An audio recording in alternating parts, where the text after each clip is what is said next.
જય માતાજી, જય મા કરણી. સર્વ વડોદરા શહેરના સંસ્કારીજનોને હું મહેન્દ્રસિંહ રાઠોડ, વડોદરાનો અવાજ, એક વિશેષ અપીલ કરું છું.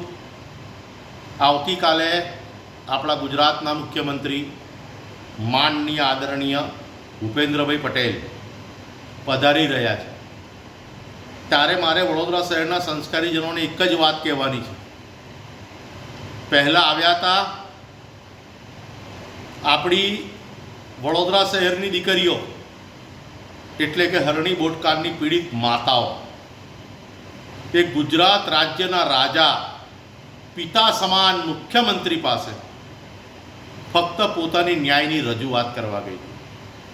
ત્યારે આપણા આ જ મૃદુ મુખ્યમંત્રી એ મારી દીકરીઓને, એ વડોદરા શહેરની પીડિત માતાઓને અને આપ સૌની બહેનોને એજન્ડો શબ્દ કહીને અપમાનિત કર્યા હતા. મારા વડોદરા શહેરના સંસ્કારીજનો, સંસ્કાર એ આપણી ખાનદાની છે, કમજોરી નહીં. આપણે માનનીય આદરણીય સર્વ વિશ્વવિખ્યાત આપણા વડાપ્રધાન શ્રી નરેન્દ્રભાઈ મોદીજીને આપણે દિલથી પ્રેમ કર્યો છે અને એ પ્રેમની અંદર આપણે લૂંટાયા છે. મોદીજીના ઝંડા નીચે આપણે લૂંટાયા છે.